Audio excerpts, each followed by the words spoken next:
এটা উঠাই দিও।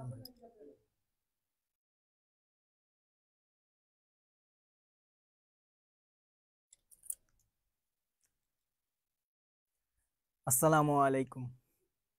পবিত্র রমজান মাসে তোমাদের ম্যানেজমেন্ট ক্লাস নিয়ে আমি হাজির হয়ে গিয়েছি। তোমরা দ্রুত জয়েন করো এবং আমরা এখনই আমাদের যে ক্লাসটি সেটি শুরু করে দিব।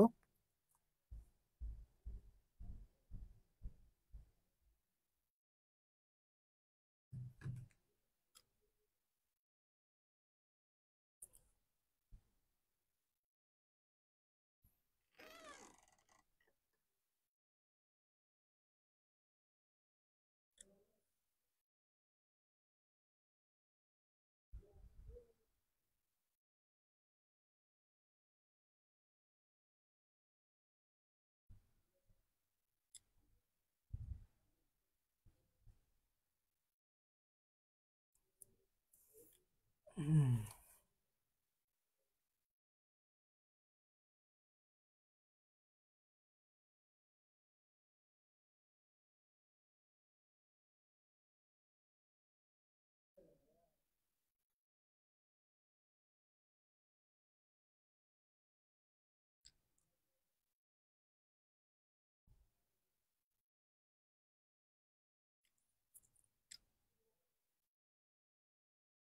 হ্যাঁ, একটু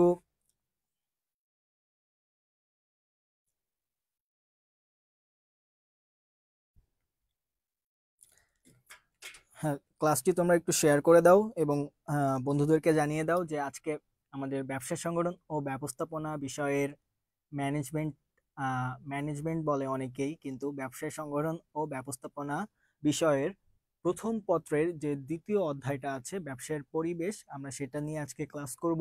অনেক কথা হবে তোমাদের সাথে।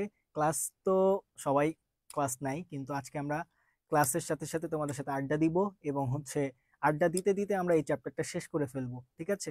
তো তোমরা যারা এইচএসসি 24 ব্যাচ এবং 25 ব্যাচ আছো তারা এখনই জয়েন করো এবং একটু বন্ধুদেরকে শেয়ার করে দাও যে আমাদের এরকম আমরা আহ, ঢাকা বিশ্ববিদ্যালয়ের যারা মেধাবী মুখ আছি তারা তোমাদের জন্য এই যে আমরা ব্যবসা শিক্ষার যে ক্লাসটা সেটা নিচ্ছি।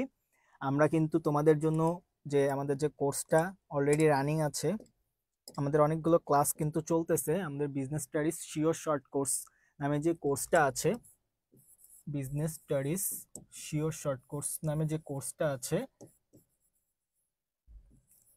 এই কোর্সে কিন্তু আমরা অলরেডি শুরু করে দিয়েছি, ক্লাস কিন্তু শুরু করে দিয়েছি। এখানে কিন্তু ঢাকা বিশ্ববিদ্যালয়ে যারা মেধাবী মুখ আছে তারা কিন্তু ক্লাস নিচ্ছে। তো তোমরা যারা এখনো ভর্তি হও নাই দ্রুত ভর্তি হয়ে যাও। সমস্যার কোনো কারণ নাই, কারণ আমাদের যে পূর্ববর্তী ক্লাসগুলো সেগুলো রেকর্ডেড আছে এবং আমরা সেইগুলো তোমাদেরকে প্রাইভেট যে ফেসবুক গ্রুপ আছে সেখানে আমরা তোমাদেরকে দিয়ে দিব, ঠিক আছে? তো চিন্তার কোনো কারণ নেই এবং বন্ধুরা যারা আছে তাদেরকে একটু মেনশন করো, ঠিক আছে, যাতে তারা এই কোর্সটি সম্পর্কে জানতে পারে এবং ক্লাস করতে পারে, ঠিক আছে? আচ্ছা, তোমরা একটু ক্লাসটি শেয়ার দিয়ে দাও। হ্যাঁ, আমরা এখনই ক্লাসটি শুরু করব।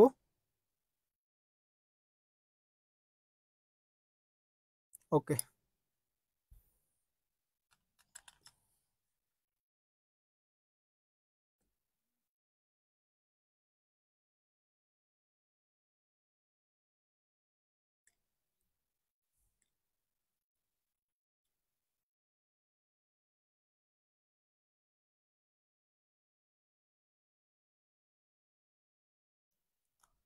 বিপ্লব শেখ, ওয়ালাইকুম আসসালাম ভাইয়া। এই তো আলহামদুলিল্লাহ ভালো আছি, তুমি কেমন আছো? রোজা আছো তোমরা? রোজার ভিতরে কেমন কাটছে তোমাদের পড়াশোনা? রোজা রাখতে হবে, পড়াশোনা করতে হবে, পাশাপাশি সবকিছুই চালিয়ে যাইতে হবে, ঠিক আছে? এটাই হচ্ছে জীবন। তো পড়াশোনা, যে রোজা বলে পড়াশোনা থামিয়ে রাখবা? আমরাও কিন্তু রোজা থেকে তোমাদেরকে ক্লাস নিতে আসতেছি। তো তোমরা কেন থেমে থাকবা? সামনে তোমাদের পরীক্ষা, যত দিন যাচ্ছে তত কাছে আসতেছে, ঠিক আছে? তো এই পরীক্ষার দিন যত কাছে কাছে আসবে তত তোমাদেরকে কি পড়াশোনার গতিটা আস্তে আস্তে বাড়াতে হবে, ঠিক আছে? তাহলে কি হবে, তোমরা সময়ের সাথে সাথে তোমাদের যে সিলেবাস সেটা সুন্দরভাবে কভার করতে পারবে এবং তোমাদের এইচএসসি পরীক্ষা প্লাস অ্যাডমিশনে কিন্তু ভালো করতে পারবে, ঠিক আছে? তো একটু বন্ধুদেরকে শেয়ার করে দাও। আমরা ঠিক 4টা 2-এ ক্লাসটা শুরু করব, ঠিক আছে?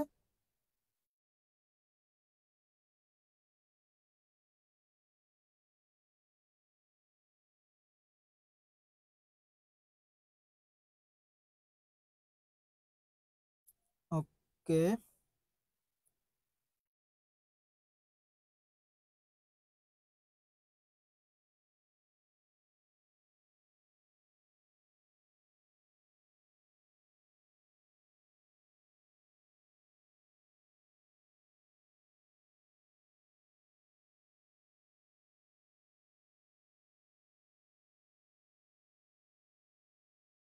হ্যাঁ, ওকে ভাইয়া, আমরা কিন্তু আমাদের ক্লাস শুরু করে দিচ্ছি, তোমরা সাথেই থাকো।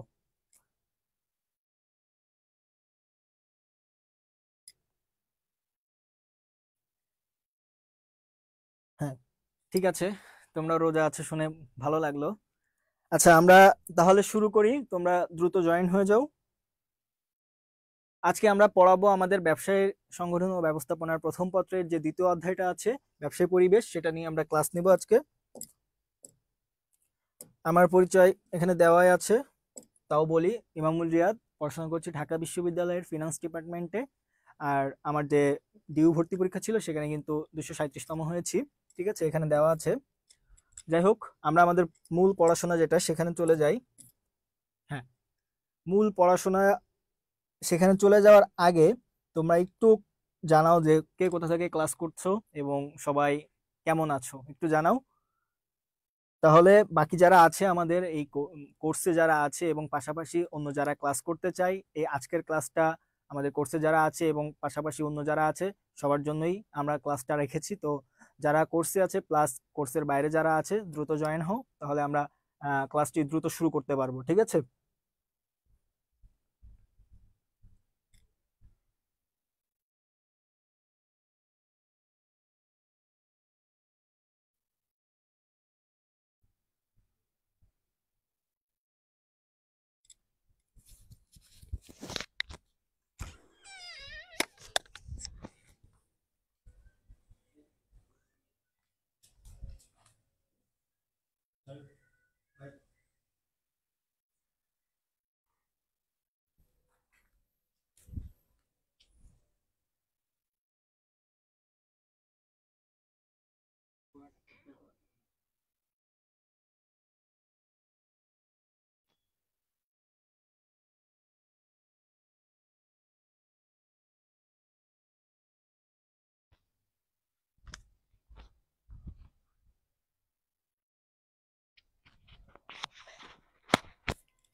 ওকে, ঠিক আছে।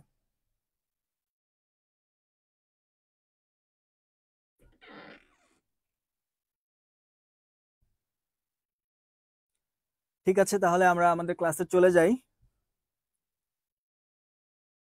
ওকে ভাইয়া, বিপ্লব শেখ 8টা শেয়ার দিয়েছো, তোমাকে ধন্যবাদ, অশেষ ধন্যবাদ তোমাকে।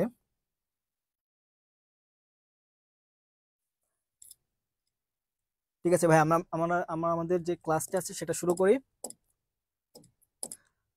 দেখো, যেসব আমরা ব্যবসায় পরিবেশ সম্পর্কে আগে পড়ি যে ব্যবসায় পরিবেশটা আসলে কি, এরপরে হচ্ছে আমরা এটা সম্পর্কে বিস্তারিত দেখব। এখন দেখো একটু যে ব্যবসায় পরিবেশটা আসলে কি, যেসব পারিপার্শ্বিক উপাদান। এখন ভাইয়া পারিপার্শ্বিক জিনিসটা কি? পারিপার্শ্বিক হচ্ছে তোমার চারপাশে, তুমি যেখানে বসবাস করো তার চারপাশে যে জিনিসগুলো আছে, সেটা মানুষ হইতে পারে, সেটা কোনো প্রাকৃতিক সম্পদ হতে পারে, রাজনৈতিক পরিবেশ হইতে পারে, যে কোনো পরিবেশ তোমার চারপাশের যে উপাদানগুলো আছে, ঠিক আছে, সেটা মাটি, পানি, বালু, বাতাস, তোমার প্রতিবেশী, যেই হোক, এটা কি তোমার চারপাশে আছে না? তো এই ধরনের যে উপাদান, যেগুলো ব্যবসায়ীকে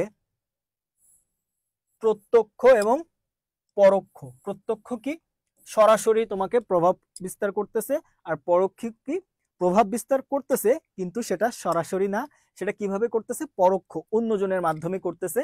তখন এই যে উপাদানগুলো আছে, যে পারিপার্শ্বিক উপাদানগুলো ব্যবসাকে প্রত্যক্ষ এবং পরোক্ষভাবে প্রভাবিত করে, সেইগুলোর যে যে উপাদানগুলো ছিল সেই উপাদানগুলোর সমষ্টিকে কি বলছি? ব্যবসার পরিবেশ বলছি।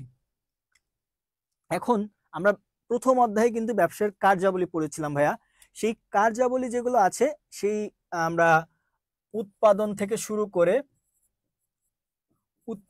শুরু করে আমরা একদম প্রত্যক্ষ সেবা, এই ধরনের কিছু কার্যাবলী আমরা কিন্তু দেখেছি।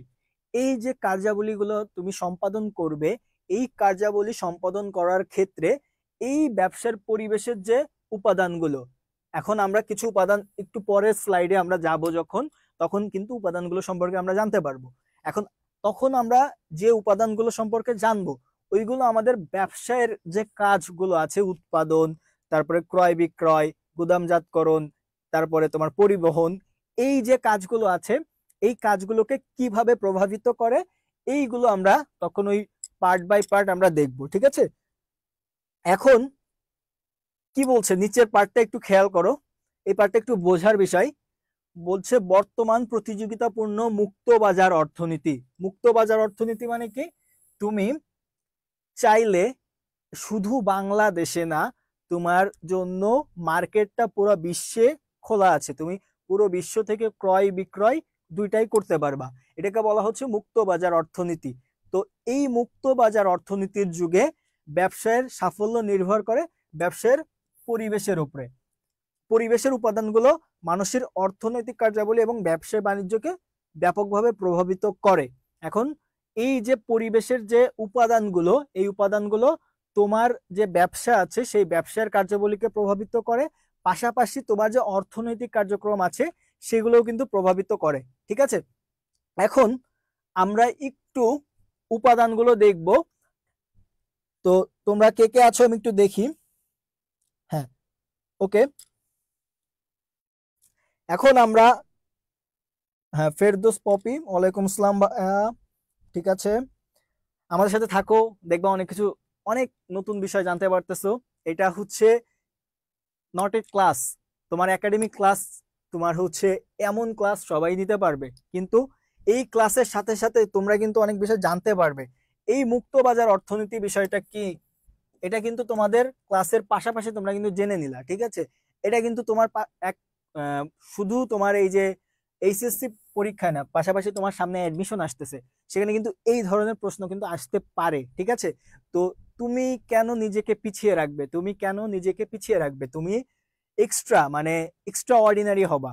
ঠিক আছে, যে এমন কিছু থাকবে যেটা তুমি জানো অন্য কেউ জানে না। ঠিক আছে, আমরা ওইভাবেই তোমাদেরকে ইনশাল্লাহ আমাদের যে কার্যক্রম আছে তার মাধ্যমে তোমাদেরকে ওইভাবে গড়ে তোলার চেষ্টা করব।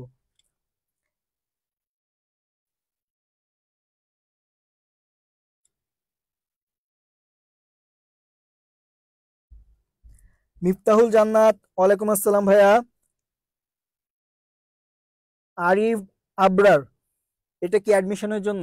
ভাইয়া, ম্যানেজমেন্ট এমন একটা বিষয়, সেটা হচ্ছে তুমি প্রতিটা চ্যাপ্টার যখন পড়বে, এটা কিন্তু তোমার এইচএসসি এবং অ্যাডমিশন দুইটাকে কভার করবে। আর আমরা ওইভাবেই সামনে আগাই, যে আমরা মূল ফোকাস এইচএসসি তে রাখতেছি, পাশাপাশি ওই চ্যাপ্টার থেকে অ্যাডমিশনের জন্যও কিছুটা প্রস্তুতি তোমার কিন্তু গুছিয়ে যাবে। এবং তুমি জানো যে ম্যানেজমেন্টের জন্য এই এইচএসসি এবং তোমার যে অ্যাডমিশন আছে, দুইটা সিলেবাসই কিন্তু সেম। ঠিক আছে, অ্যাডমিশন এবং এইচএসসি ম্যানেজমেন্টের ক্ষেত্রে দুইটার ক্ষেত্রেই সেম। কারণ তুমি যখন অ্যাডমিশনে যাবা তখন হচ্ছে তোমার এই ম্যানেজমেন্টের যে ব্যবসায় সংগঠনের যে অধ্যায়গুলো আছে সেখান থেকে প্রশ্ন আসবে, এবং ব্যবস্থাপনা মানে দ্বিতীয় পত্র যেটা যে অধ্যায়গুলো আছে সেখান থেকে প্রশ্ন আসবে। পাশাপাশি কিছু এক দুইটা প্রশ্ন আসে সাধারণ জ্ঞান। এই সাধারণ জ্ঞান সেই সাধারণ জ্ঞান না, এই সাধারণ জ্ঞানটা হচ্ছে ব্যবসায় বিষয়ক সাধারণ জ্ঞান, যে তুমি এই ব্যবসায় জগতে কি হচ্ছে আশেপাশে সেইটা। ঠিক আছে, তো মূলত কিন্তু ওই রকম প্রশ্ন একটাই থাকে, তার মানে কি তোমার 12টা এমসিকিউ এর ভিতরে একটা প্রশ্ন সাধারণ জ্ঞান টাইপের থাকবে, বাকি 11টা প্রশ্ন কিন্তু এই তুমি এইচএসসি তে যে চ্যাপ্টার গুলো পড়তেছো এই চ্যাপ্টারের উপরেই থাকবে। তো এইটাকে তুমি একসাথে তোমার অ্যাডমিশনের জন্য ধরতে পারো, পাশাপাশি তোমার যে একাডেমিক এইচএসসি পরীক্ষা সেটার জন্য তুমি ধরতে পারো। ঠিক আছে ভাইয়া, ওকে। বিপ্লব, আরে বেটা, লক্ষ্মীপুর রামগঞ্জ থেকে, লক্ষ্মীপুর জায়গাটা তো সেরা। লক্ষ্মীপুরের পাশেই তোমার এক ভাইয়া থাকে, আরাফ। সে তোমাদের অ্যাকাউন্টিং ক্লাস নাই, তার বাড়ি কিন্তু বললাম না থাক। লক্ষ্মীপুরের মানুষজন কিন্তু যথেষ্ট ইনোভেটিভ, ঠিক আছে। বিপ্লব শেখ, তুমি চেষ্টা করবে লক্ষ্মীপুরকে সবার সামনে তুলে ধরতে। আজ আমি জানতে পারলাম যে তুমি লক্ষ্মীপুর থেকে একদিন এমন কিছু করবে যেন সবাই বুঝতে পারে যে লক্ষ্মীপুরে আসলে কিছু আছে। ওকে, আমরা আমাদের পরবর্তীতে স্লাইডে চলে যাই। হ্যাঁ, এখন আমাদের উপাদানগুলো আমরা দেখি। উপাদানগুলো ওয়ান বাই ওয়ান দেখার আগে আমি একটু চলে যেতে চাই আমাদের স্লাইডে, নেক্সট স্লাইডে। এই যে ভাইয়া, এই চ্যাপ্টার তুমি যখন পড়বে তখন এই যে ছবিটা আছে, এই ছবিটা মুখস্থ যদি রাখতে পারো তাহলেই তোমার এই চ্যাপ্টার ডান, একদম অলমোস্ট ডান এই চ্যাপ্টারটা, ঠিক আছে। এই ছবিটা হয়তো এখানে ক্লিয়ার সাদা লাগতেছে, কিন্তু আমি যখন স্লাইড দিয়ে দিব তখন সুন্দরভাবে দেখতে পাবে। এবং তোমাদের যে বই আছে, ব্যবসা সংগঠন যে বই আছে, সেই বইয়ে কিন্তু এই ছবিটা আছে। তো তোমাদেরকে বলবো জাস্ট এইটা তুমি যদি মুখস্থ টাইপের করে পড়তে পারো, এই ব্যবসায় পরিবেশ অধ্যায় থেকে যে কোনো প্রশ্নের উত্তর তুমি করতে পারবে, ঠিক আছে। এখন আমি একটু এটা তোমাদেরকে দেখাই। দেখো, ব্যবসায় পরিবেশকে প্রথমত তোমাকে হচ্ছে কয়টা ভাগে ভাগ করতেছে। দেখো, টোটাল 2 4 6টা ভাগে ভাগ করা হচ্ছে। প্রথমটা কি? প্রাকৃতিক। এই ব্যবসায় পরিবেশের যে উপাদান, ব্যবসায়িক পরিবেশ মানে তুমি যে পারিপার্শ্বিকতাগুলো তোমার ব্যবসাকে প্রত্যক্ষ এবং পরোক্ষভাবে প্রভাব বিস্তার করে, সেই ব্যবসায়িক পরিবেশের যে উপাদানগুলো সেটাকে আমরা ক্যাটাগরাইজ করতেছি কয়টা ক্যাটাগরিতে? 6টা। প্রথমটা কি বললাম? প্রাকৃতিক, ঠিক আছে। এর পরেরটা কি? অর্থনৈতিক, ঠিক আছে। প্রাকৃতিকের পরে অর্থনৈতিক। এরপরে আমরা দেখো বলছি সামাজিক ও সাংস্কৃতিক। এটা কি তালি ভাইয়া?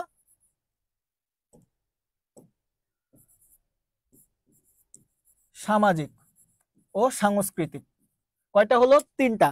প্রাকৃতিক, অর্থনৈতিক, সামাজিক। এরপরে কি? রাজনৈতিক ও আইনগত যেটা আছে সেটা, তথ্য ও প্রযুক্তিগত উপাদান এবং আন্তর্জাতিক উপাদান। এখন এইটা একটা ক্লাসিফিকেশন, কিন্তু মেইন যে ক্লাসিফিকেশন সেটা তোমাদেরকে দেখাই। সেটাতে হবে হচ্ছে, আমরা প্রথমে ফিরে যাই। হ্যাঁ, এই যে প্রাকৃতিক উপাদান, প্রথমটা কি? প্রাকৃতিক উপাদান। এরপরে অর্থনৈতিক উপাদান, সামাজিক ও সাংস্কৃতিক উপাদান, রাজনৈতিক ও আইনগত উপাদান। এরপরে কি? তথ্য ও প্রযুক্তিগত উপাদান। আর শেষে কি? আন্তর্জাতিক উপাদান। এই উপাদানগুলো তোমাকে সুন্দরভাবে বুঝতে হবে। এখন আমরা শুরু করি আমাদের প্রাকৃতিক উপাদান দিয়ে। হ্যাঁ, ঝাপসা দেখা যাচ্ছে, এটা আমরা স্লাইডটা পরে আরো সুন্দর করে তোমাদেরকে দিয়ে দিব। পাশাপাশি আমাদের যে শীট আছে, শীটটা তোমাদেরকে দিয়ে দিব। যখন শীট পড়বে এবং স্লাইড পরবর্তীতে পড়বে তখন দেখবা যে ক্লিয়ার হয়ে গিয়েছে, ঠিক আছে। এখন তোমরা একটু জানাও যে প্রাকৃতিক উপাদানগুলোর ভিতরে কি কি আছে। তোমার চারপাশে যে প্রাকৃতিক উপাদানগুলো আছে, এটা কিন্তু তোমরা নর্মালি যে কোনো সময় কিন্তু শিখে এসেছো। কোনগুলো তোমাদের প্রাকৃতিক উপাদান? চারপাশের ভূ প্রকৃতি, জলবায়ু, প্রাকৃতিক সম্পদ, অবস্থান, আয়তন, এইগুলোই কিন্তু তোমার যে প্রাকৃতিক উপাদান। এখন এই প্রাকৃতিক উপাদানগুলো তোমার ব্যবসায় কিভাবে প্রভাব বিস্তার করে এটা তোমাকে বুঝতে হবে। এখন দেখো, সৃজনশীল আসবে এমন, আমি যদি সৃজনশীল দিয়ে শুরু করি, এমনটা আসবে যে বলতে পারে যে মিস্টার রহিম ধরো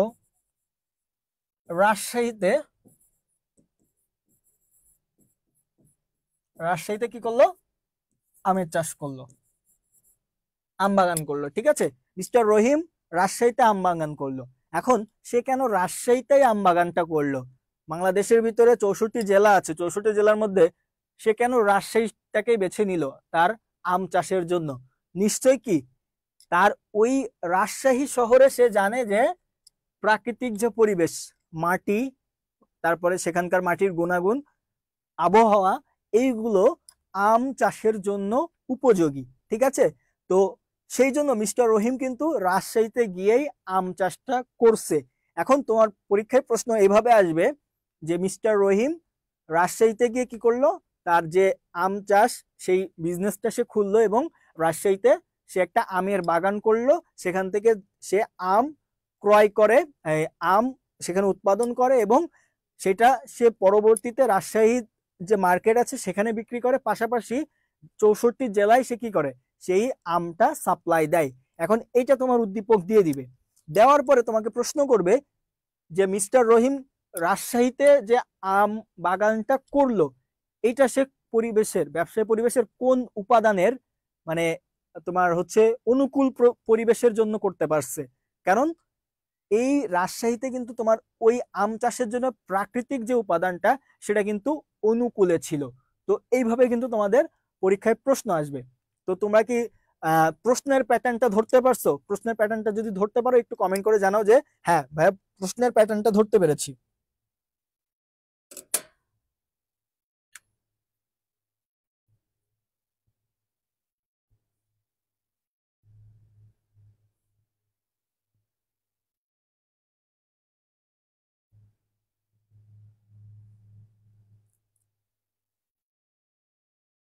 তোমরা একটু কমেন্ট করে জানাও যে তোমরা প্রশ্নের প্যাটার্ন তোমাদের হচ্ছে এইচএসসি পরীক্ষাতে সৃজনশীল কিভাবে প্রশ্ন আসবে, এবং পাশাপাশি তোমাদের এমসিকিউতেও কিন্তু এই ধরনের প্রশ্ন চলে আসে। তো এই প্রশ্নের প্যাটার্নটা তোমরা বুঝতে পেরেছো কিনা?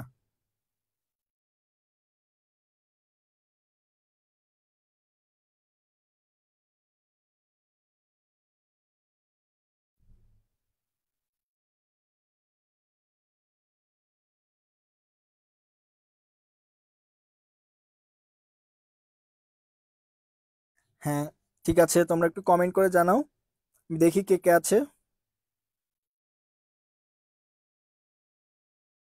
ওকে ওকে, গুড।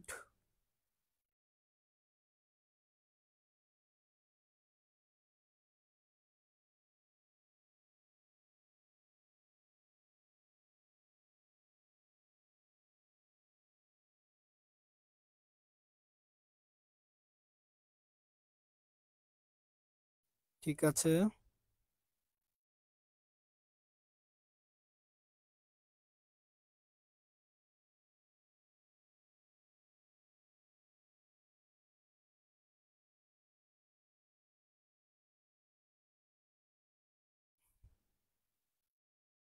হ্যাঁ দেখি কে কে কমেন্ট করেছো।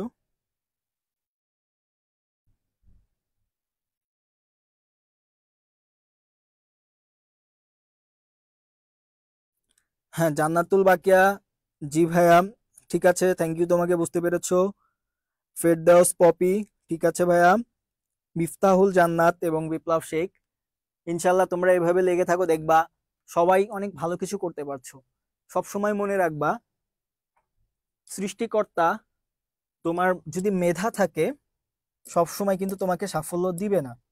সৃষ্টিকর্তা সবসময় তোমার যদি মেধা থাকে যে হ্যাঁ আমি একটা জিনিস একবার পড়লেই বুঝতে পারি এবং আমি খুব দ্রুত বুঝতে পারি, এই মেধা থাকলেই সৃষ্টিকর্তা তোমাকে কখনোই সাফল্য দিবে না। কিন্তু তুমি যদি একটা জিনিস করো, তুমি যদি তোমার যে চেষ্টা আছে সেই চেষ্টাটাকে তুমি যদি অব্যাহত রাখো, প্লাস পরিশ্রম যদি করে যাও, তোমার পরিশ্রমের প্রতি তুমি যদি সৎ থাকো, এই দুটা যদি কম্বিনেশন করতে পারো, ঠিক আছে, তুমি মেধাবী না ভাই, তুমি একদম যে লেভেলের, মানে তোমার ধরো তুমি কিছুই পারো না, বোঝো না, কিন্তু তুমি এই দুইটা করতেছো, দেখবা তুমি যে কোনো পরীক্ষায় ভালো করতে পারবা, যে কোনো জায়গায় তুমি সাফল্য পাবা। এটা আজ বলে দিলাম, তুমি জাস্ট তোমার পরিশ্রমের প্রতি তুমি 100% ডেডিকেটেড থাকবা, দেখবা সাফল্য কেমনে কেমনে আসবে, তুমি যেটা এক্সপেক্ট করবা না তার চেয়ে বেশি সাফল্য তুমি পেয়ে যাবে। ঠিক আছে, তো এই জিনিসটা বজায় রাখো, দেখবা ইনশাল্লাহ ভালো কিছু হবে। এখন আসো আমরা আমাদের যে পড়া সেখানে ফিরে যাই। দেখো বলছে প্রকৃতিগত কারণে যে পরিবেশ সৃষ্টি হয় তাকে প্রাকৃতিক পরিবেশ বলে। প্রকৃতিগত কারণে মানে কি, যেটা সৃষ্টিকর্তা কর্তৃক প্রদত্ত।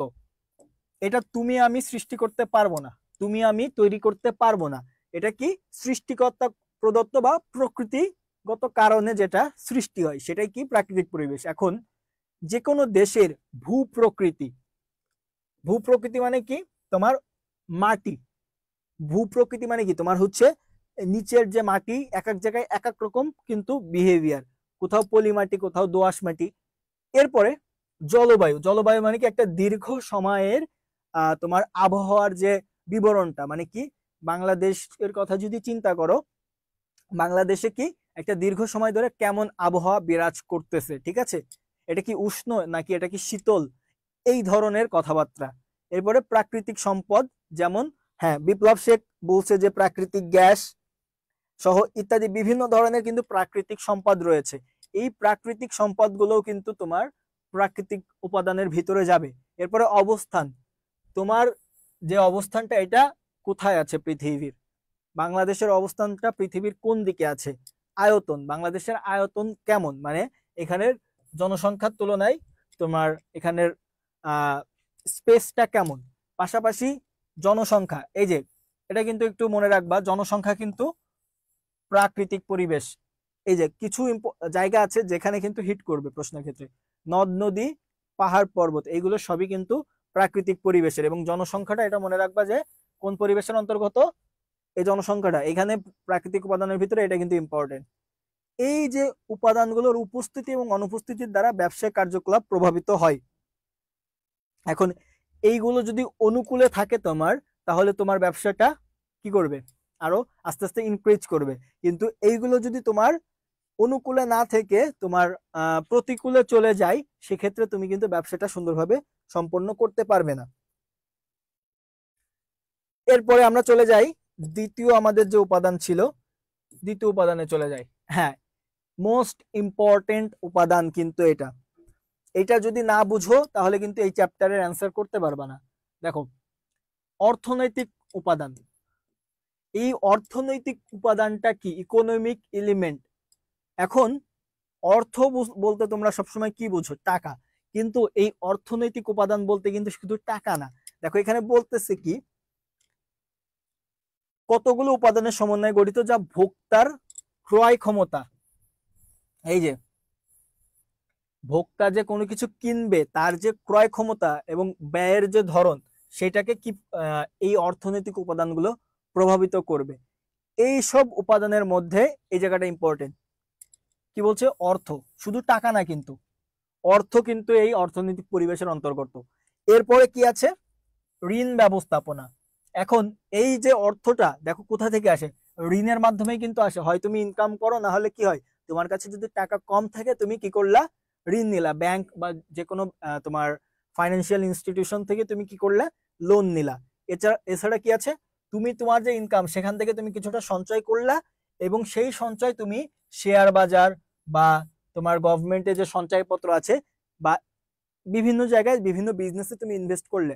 পাশাপাশি মূলধন, তার মানে কি তোমার যে একটা বিজনেস আছে যে কোনো জায়গায়, সেটা এক মালিকানা হোক, অংশীদারি হোক বা কোম্পানি হোক, সেখানে তুমি কি করলা, মূলধন ইনভেস্ট করলা, ঠিক আছে।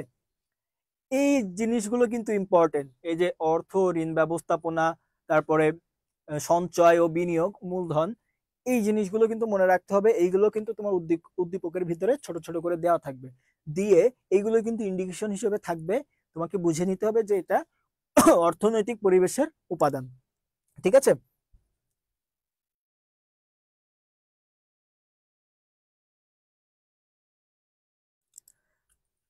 আচ্ছা, ফেরদৌস পপি, জনসংখ্যা সামাজিক পরিবেশের উপাদান। আচ্ছা, এটা আমি হচ্ছে তোমাদেরকে আরো সুন্দরভাবে, বই অনেকগুলো বই আছে, ঠিক আছে, বাজারে এই ব্যবস্থাপনার উপরে অনেকগুলো বই আছে। এটা আমি সুন্দরভাবে দেখবো, দেখে তারপরে তোমাদেরকে কি করব, পরবর্তীতে তোমাদেরকে এই কনফিউশনটা ক্লিয়ার করে দিব, এবং আমি যখন শিট দিব শিটের সাথে সাথে তোমাদেরকে এটা বলে দিব গ্রুপে, ঠিক আছে। এখন দেখো, অর্থনৈতিক উপাদান কি বলতেছে, অর্থনৈতিক কর্মকাণ্ডের উপর একটি দেশের শিল্প ও বাণিজ্যের প্রতিষ্ঠা ও প্রসার ব্যাপকভাবে নির্ভরশীল, ঠিক আছে। এখন অর্থনৈতিক কাজ কি, তুমি শিল্প একটা প্রতিষ্ঠান দিতে যাবা, তোমার অর্থ দরকার হবে, বাণিজ্য করতে যাবা অর্থ দরকার হবেই। ঠিক আছে, একটি দেশের জাতীয় আয়, দেখো আরো কিছু উপাদানের কথা বলতেছে। এবার দেশে চলে গেছে, দেশের অর্থনৈতিক জাতীয় আয়, ভোগের পরিমাণ, উৎপাদন ও বন্টন, গড় মাথাপিছু আয় ইত্যাদির উপর ভিত্তি করে গড়ে ওঠে কোনো দেশের অর্থনৈতিক পরিবেশ। তার মানে কি, একটা দেশের কথা তুমি যদি চিন্তা করো, সেক্ষেত্রে দেশের আয় বা দেশের যে ভোগের পরিমাণটা আছে, টোটাল যে জিডিপি বলে, এটাকে আমরা কি বলি, জিডিপি। এই জিডিপি, উৎপাদন এবং বন্টনের যে ক্ষমতা, পাশাপাশি মাথাপিছু আয়, তোমার হচ্ছে পার ক্যাপিটা আয় যেটা ইনকাম, এইগুলো কিন্তু দেশের পার্সপেক্টিভ থেকে তোমার অর্থনৈতিক পরিবেশের অন্তর্গত। ঠিক আছে, এখন তাই এই যে উপাদানগুলো আছে, এই উপাদানগুলো কিন্তু তোমার কি দরকার, অনুকূল পরিবেশ দরকার তোমার ব্যবসা প্রতিষ্ঠানকে এগিয়ে নিয়ে যাওয়ার জন্য। ঠিক আছে, তো এটা হচ্ছে আমাদের অর্থনৈতিক পরিবেশের উপাদান। ঠিক আছে, এরপরে আমরা চলে যাই সামাজিক ও সাংস্কৃতিক। এই সামাজিক এবং সাংস্কৃতিক উপাদানটা আমরা আজকে সুন্দর দেখো, এটা কিন্তু এখান থেকে কিন্তু প্রশ্ন আসে, এটাও কিন্তু ইম্পর্টেন্ট। অর্থনৈতিকের পাশাপাশি এই সামাজিক ও সাংস্কৃতিক উপাদান যেটা, এটাও কিন্তু অনেক ইম্পর্টেন্ট। দেখো কি বলছে, মানুষ সমাজবদ্ধ জীবনযাপনে অভ্যস্ত। এ সমাজবদ্ধ মানুষের ধ্যান ধারণা, এখন দেখো শুরু হচ্ছে কিন্তু, মানুষ কি চিন্তা করে, তারপরে তাদের যে শিক্ষা ও সংস্কৃতি, এরপরে মনোভাব ও বিশ্বাস, তার মানে কি, সে মনে মনে কি ভাবতেছে এবং সে কোনটার উপর বিশ্বাস করতেছে। পাশাপাশি রীতিনীতি, যেমন অতীতে কি ছিল, সতীদাহ প্রথা ছিল, যে কোনো কারোর বর মারা গেলে সাথে সাথে স্ত্রীকেও কি করে দেওয়া হয়, পুড়িয়ে দেওয়া হয়, এরকম, মানে এইগুলো হচ্ছে রীতিনীতি।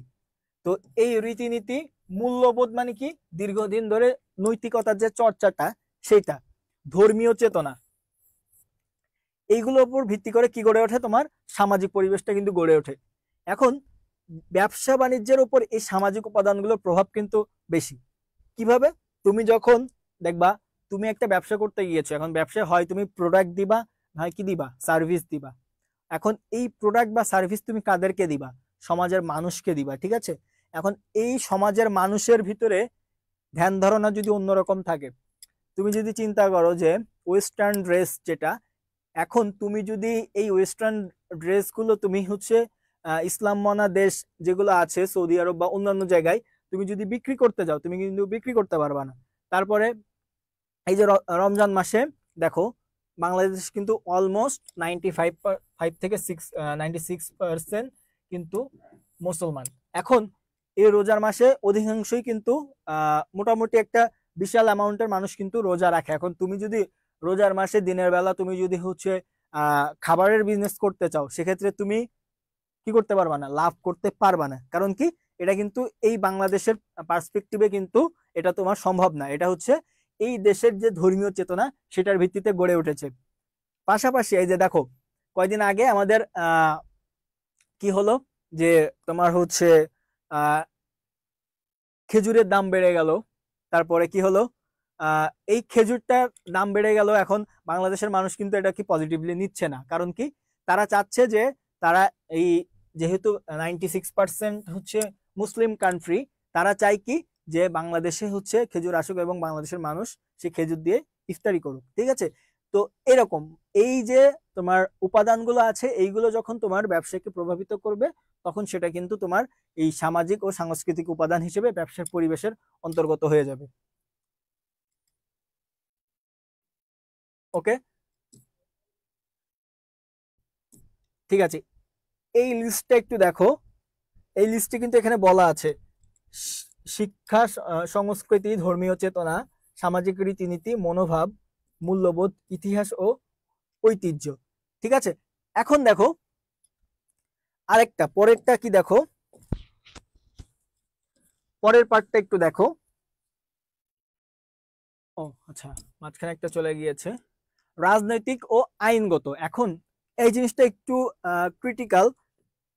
অনেক বইতে তোমার প্রকারভেদ কখনোই তোমার পরীক্ষার প্রশ্নে জিজ্ঞাসা করবে না। এখন এই জিনিসটাকে একটু ভালোভাবে দেখো, অনেক বইতে রাজনৈতিক আলাদা করে লেখা আছে। এই কনফিউশনটা তোমরা এখনই আমাকে বলবা যে অনেক বইতে রাজনৈতিক আলাদাভাবে লেখা আছে এবং আইনগত এটা আলাদাভাবে লেখা আছে। ঠিক আছে ভাইয়া, এখন তোমার কাছে কথা হচ্ছে এটা অনেক বইতে দেখবা আবার একসাথে দেওয়া আছে যে রাজনৈতিক ও আইনগত উপাদান। এটা তোমাকে বুঝতে হবে যে তোমার প্রশ্ন কিভাবে আসবে। এটা আলাদা আলাদা ভাবে ক্লাসিফিকেশন হোক বা তোমার হচ্ছে একসাথে হোক, এটা তোমার ম্যাটার করবে না। এখন আমরা যদি একসাথে পড়ি তাহলে দেখো কি হবে, এই কনফিউশনটাও কিন্তু ক্রিয়েট হইতে পারে। তো এটা মাথায় রাখবা যে তোমার কাছে কিন্তু প্রকারভেদ কখনোই জানতে চাইবে না। ঠিক আছে, বাজারে বিভিন্ন লেখকের বিভিন্ন বই আছে, তো সেই অনুযায়ী তোমাকে কিন্তু প্রকারভেদ কখনোই জানতে চাইবে না। তোমাকে একটা উদ্দীপক দিবে, উদ্দীপক দিয়ে বলবে এটা কোন পরিবেশের অন্তর্গত। তো সেক্ষেত্রে তোমার উপাদানগুলো জানলেই হইলো। ঠিক আছে, এখন দেখো একটি দেশের রাজনৈতিক ও আইনগত উপাদান সমূহের ভিতরে রয়েছে, আমি এখানে তোমাকে আলাদা আলাদা করে বলে দিচ্ছি। যেমন সরকারি নিয়ম কানুন, এটা কিন্তু রাজনৈতিক। ঠিক আছে, আইন শৃঙ্খলা, এই আইন শৃঙ্খলা কথাটা লেখা আছে কিন্তু আইন শৃঙ্খলা কিন্তু রাজনৈতিক, এটা মাথায় রাখবা। নিরাপত্তা ব্যবস্থাপনা অনুকূলে হইলে ব্যবসার দ্রুত গতিতে বিকশিত হইতে পারবে।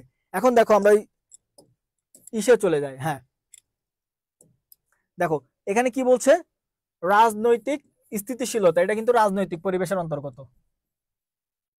এরপরে কি আছে, সরকারি নীতিমালা, এটাও কিন্তু রাজনৈতিক। তারপরে কি আছে, ব্যবসা সংক্রান্ত আইন কানুন, এই যে এইটা কিন্তু তোমার আইনগত। আইন শৃঙ্খলা পরিবেশ, এটা কিন্তু আবার রাজনৈতিক। এবং পরিবেশ সংক্রান্ত আইন, এটাও কিন্তু আইনগত। তাহলে একটু আমরা যদি ডিভাইড করে দিই, আমি বলি মুখে বলি, এই লিস্টটা তোমরা পরে পেয়ে যাবে। মনে রাখা সহজ উপায় হচ্ছে আইন বিষয়ক যে জিনিসগুলো বলবে এইগুলো হচ্ছে আইনগত, যেমন পরিবেশ সংক্রান্ত আইন, ব্যবসা সংক্রান্ত আইন কানুন। কিন্তু আইন শৃঙ্খলা, এটা মনে রাখবা, আইন শৃঙ্খলা এটা কিন্তু আবার রাজনৈতিকের আন্ডারে চলে যাবে। এবং রাজনৈতিক স্থিতিশীলতা, এটাও কিন্তু রাজনৈতিক পরিবেশের আন্ডারে চলে যাবে। ঠিক আছে ভাই? হ্যাঁ, বড়ই দিয়ে ইফতার করতে বলতেছে। আসলে সমস্যা কি আমাদের হচ্ছে এখানে উনার এটা আসলে ওইভাবে বলা উচিত হয় নাই। উনাকে বলতে হইতো যে ভাই আমার রিজার্ভে ডলার কম আছে। এটা কিন্তু এই কারণে হয়, বাংলাদেশের যে রিজার্ভ আছে সেই রিজার্ভে ডলার কম আছে, আমি ভাই কিনতে পারতেছি না, আমার দেশ হচ্ছে গরিব। তো উনি এটা না বলতে পেরে উনি বলতেছে যে খেজুরের পরিবর্তে বড়ই খাইতে। ঠিক আছে, তো এখন তুমি চাইবে না তোমার দুর্বলতাটা সবার সামনে প্রকাশ পাক, এই জন্য মেইন বিষয় হচ্ছে বাংলাদেশের যে রিজার্ভ আছে ফরেন রিজার্ভ, সেই রিজার্ভে ডলার কম আছে, ফলে যে তোমার এক্সপোর্ট ইম্পোর্টের যে বিষয়টা এটাতে কিন্তু ঘাটতি হচ্ছে। এবং পাশাপাশি তোমার এই যে খেজুরের উপরে যে ট্যাক্সটা এটা কিন্তু অনেক বাড়তি, এই জন্য তোমার এই যে বিষয়টা উনি বলেছে। এখন এটা একটু ক্লিয়ার হও যে রাজনৈতিক এবং আইনগত এই দুটার মধ্যে ক্লিয়ার কিনা একটু জানাও, এটা কিন্তু ইম্পর্টেন্ট। রাজনৈতিক এবং আইনগত এটার মধ্যে কোনো কনফিউশন থাকলে আমাকে জানাও, এবং এটা আমি আলাদা করে তোমাদেরকে আবার বলে দিব। আমাদের যে গ্রুপ আছে সেই গ্রুপে, হোয়াটসঅ্যাপ গ্রুপে আমরা কি করব, কোনটা রাজনৈতিক এবং কোনটা আইনগত, এবং এই যে ছবিটা, এই ছবিটাও আমরা খুব সুন্দর মতো অ্যারেঞ্জ করে আরো ভালোভাবে যেটা কারেক্ট সেটা আমরা তোমাদেরকে দিয়ে দিব। ঠিক আছে, যখন স্লাইডটা দিব স্লাইডের ভিতরে এটা আরো সুন্দরভাবে তুলে ধরবো। এখন দেখো আমরা আমাদের পরবর্তী যেটা আছে, হ্যাঁ তথ্য প্রযুক্তিগত, এটা তোমরা সবাই পারবে, তোমাদের সবার মোটামুটি জানা আছে যে তথ্য প্রযুক্তিগত উপাদান কোনগুলো। যেমন এখানে যদি দেখি বলছে হ্যাঁ প্রযুক্তি ও কারিগরি জ্ঞানের দ্বারা গবেষণা উদ্ভাবনের তোমার হচ্ছে একটা ভিন্ন একটা পর্যায়ে চলে গিয়েছে। আমরা এখানে উপাদানগুলো হচ্ছে আমাদের যে লিস্ট আছে সেই লিস্টে আমরা দেখি, বলছে প্রযুক্তিগত শিক্ষা, তার মানে কি কম্পিউটার চালাতে পারা বা তোমার হচ্ছে মোবাইল ফোন চালাতে পারা বা ফ্রিল্যান্সিং কিভাবে করতে হবে, তথ্যের প্রবাহ, তথ্যটা কিভাবে আদান প্রদান হবে সেইটা, বিজ্ঞান গবেষণা প্রতিষ্ঠান সমূহ, তার মানে কি এই তথ্য প্রযুক্তির আন্ডারে কিন্তু আবার কি চলে যাচ্ছে, বিজ্ঞান ও গবেষণা, তুমি কিভাবে গবেষণা করতেছো বা তোমার যে দেশের যে বিজ্ঞানের যে উদ্ভাবন বা বৈজ্ঞানিক যে কাজকর্মগুলো এইগুলো তুমি কিভাবে করতেছো, এটাও কিন্তু তোমার তথ্য ও প্রযুক্তিগত উপাদানের আন্ডারে চলে যাচ্ছে। এবং সর্বশেষ যেটা আছে আন্তর্জাতিক উপাদান, এই আন্তর্জাতিক উপাদানটা কিন্তু অনেকেই ক্লাসিফিকেশনে দেখায় না। কেন দেখায় না? এই যে বলেছি কিন্তু যে রাজনৈতিক এবং আইনগত উপাদান এই দুইটাকে কিন্তু তোমার আলাদা করে দেখায়, সেক্ষেত্রে কিন্তু 6টা হয়ে যায়। প্রাকৃতিক, অর্থনৈতিক, সামাজিক, রাজনৈতিক, আইনগত, তথ্য, প্রযুক্তিগত, এটা কিন্তু 6টা হয়ে গেল। তাহলে নতুন করে কিন্তু এটা আসতেছে না। এখন তুমি যদি অনেক বইয়ে কি করেছে, রাজনৈতিক এবং আইনগতটাকে একসাথে করেছে এবং নতুন করে আন্তর্জাতিক যে উপাদানটা সেটাকে কিন্তু ইনকর্পোরেট করেছে, ভিতরে নিয়ে এসেছে। তো এটাও জেনে রাখো যে আন্তর্জাতিক উপাদান কোনগুলো। এখানে বলতেছে তুমি যদি কোনো আন্তর্জাতিক চুক্তি করো, বিভিন্ন দেশের সাথে আন্তর্জাতিক যে চুক্তিটা, বিশ্বের যে বাণিজ্য নীতি, এটা আমি একটু আগে পড়িয়েছি, আইন, পরিবেশ আইন বা হচ্ছে তোমার ব্যবসা সংক্রান্ত আইন, এটা তোমার দেশে যেটা ইমপ্লিমেন্ট হবে সেটা। কিন্তু এখানে কি আন্তর্জাতিক উপাদানের ভিতরে কি বিশ্ব বাণিজ্য নীতি, আন্তর্জাতিক বাজার ব্যবস্থা, প্রতিবেশী দেশের সাথে সম্পর্ক, উন্নত দেশের সাথে সম্পর্ক। তার মানে কি তোমার প্রতিবেশী দেশ যারা আছে বা উন্নত দেশগুলো যারা আছে, আমেরিকা থেকে শুরু করে তোমার ইংল্যান্ড, তারপরে এই ধরনের উন্নত যে দেশগুলো, সেইগুলোর সাথে তোমাদের সম্পর্কটা কেমন, এইটা। তো এইগুলো কিন্তু আলাদাভাবে ক্লাসিফাই করে আন্তর্জাতিক উপাদানের ভিতরে কিন্তু নিয়ে গিয়েছে। এটা আবারও বলতেছি ভাইয়া, বিভিন্ন বইয়ে বিভিন্ন ভাবে থাকবে, ঠিক আছে? তুমি চাইলে এই বিভিন্ন কিছু বইয়ে দেখবা হচ্ছে, আমি বইগুলো সব দেখেছি, এই জন্যই তোমাদের সবগুলো আমি এখানে নিয়ে এসেছি যাতে তোমাদের সুবিধা হয়।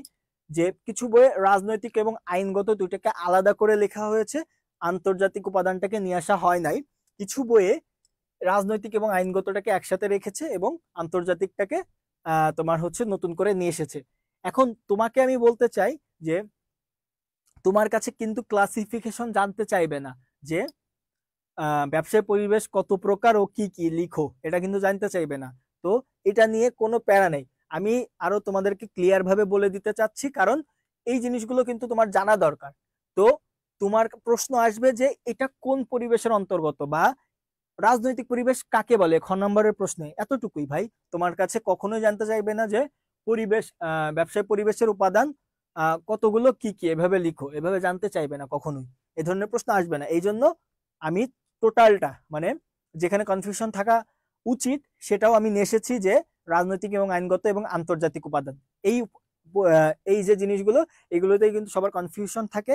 তো তুমি সবগুলোই পড়ে রাখলে তাহলে কি হলো, তোমার সবগুলো জানা হয়ে গেল, ঠিক আছে? এই যে সর্বশেষ যেটা আন্তর্জাতিক, এটা আমরা হচ্ছে আমাদের যে লিস্ট আছে, লিস্টটা ইম্পর্টেন্ট। আমি লিস্টটার খুব ভালো ছবি, এখানে একটু সাদা আসতেছে লাইটের কারণে, আমি যখন স্লাইড দিয়ে দিব স্লাইডে বুঝতে পারবে। এবং আমি হচ্ছে আমার কাছে স্লাইড আছে, সেখানে আমি দেখতেছি, তো ওখানে হচ্ছে তোমার খুব ক্লিয়ারলি দেখা যাচ্ছে। যদি ক্লিয়ারলি দেখা নাও যায়, আমি আরো সুন্দরভাবে দরকার হয় হচ্ছে যে বইতে খুব সুন্দরভাবে আছে সেই বই থেকে, বা তোমাদের যে বই আছে সেখানে কিন্তু তুমি এই লিস্টটা দেখতে পাবে। অধিকাংশ আমাদের বাংলাদেশে অধিকাংশই বেশিরভাগ আর কি খালিকুজ্জামান স্যারের বইটা ফলো করো, সেই বইটাও কিন্তু তুমি দেখতে পারো এই লিস্টটা, ঠিক আছে? যাই হোক, এটা হচ্ছে মেইন। এরপরে এইগুলো তোমার প্রতিষ্ঠানে কিভাবে প্রভাব বিস্তার করে, তোমার যে ঘ নাম্বারের প্রশ্ন আছে সেটার জন্য এবার পরবর্তীগুলো এতক্ষণ যা পড়িয়েছি এটা ক, খ এবং গ কভার করে দিবে। পরবর্তী জিনিসগুলো তোমার ঘ দাগের কাজে আসবে, ঠিক আছে? ঘ দাগে কিন্তু শুধু এমন প্রশ্ন আসবে না যে এটা কোন পরিবেশের অন্তর্গত, পাশাপাশি এমনটা আসবে যে এটা এই প্রাকৃতিক পরিবেশের অন্তর্গত এবং এটা কেন প্রাকৃতিক পরিবেশের অন্তর্গত, এর গুরুত্বটা বা এর প্রভাবটা কেমন, ঠিক আছে? দেখো, ব্যবসা পরিবেশের উপাদান সময়ের প্রভাব কি, তুমি যখন বলছে প্রথমটা কি বলছে, প্রতিষ্ঠানের জন্য মূলধন প্রাপ্তি, এটা তুমি কোন পরিবেশ থেকে পাচ্ছ, অর্থনৈতিক পরিবেশ থেকে। তুমি যখন অর্থনৈতিক পরিবেশটা খুব সুন্দরভাবে বুঝবা তখন তুমি এটা বুঝতে পারবে যে তোমার প্রতিষ্ঠানের জন্য যখন মূলধন দরকার, এই মূলধনটা কোন পরিবেশ থেকে আসবে, অর্থনৈতিক পরিবেশ থেকে, ঠিক আছে? এরপরেরটা দেখি, তাহলে এবার আমাকে একটু বলো তো ভাইয়া, এই যে অনুকূল কর কাঠামো, এটা কোন পরিবেশের ভিতরে আমরা দিতে পারি? অনুকূল কর কাঠামো, এটা আমরা কোন পরিবেশের ভিতরে দিতে পারি? একটু কমেন্ট করো, তোমরা কমেন্ট করে জানাও যে অনুকূল এই যে কর কাঠামো, এটা আমরা কোন পরিবেশের ভিতরে দিতে পারি।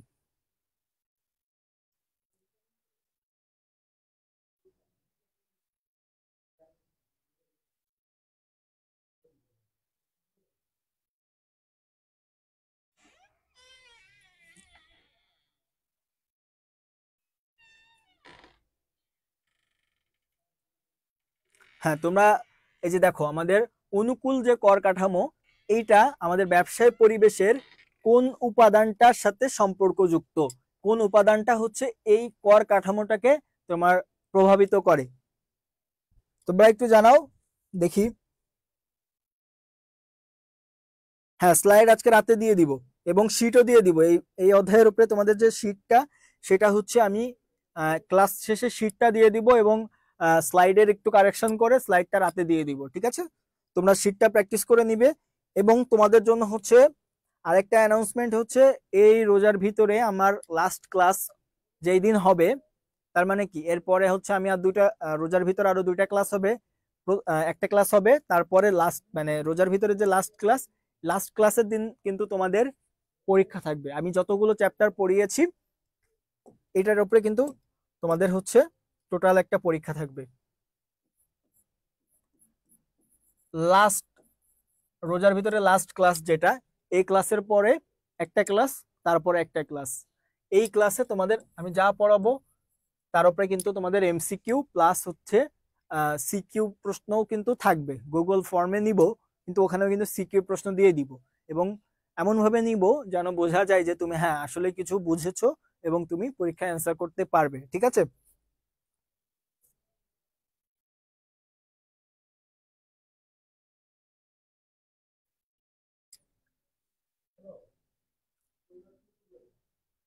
ওকে, এবার দেখো অনুকূল কর কাঠামো, এটা কিন্তু তোমার ওই যে ব্যবসাকে কিন্তু ইন্ডিকেট তোমার হচ্ছে প্রভাবিত করবে।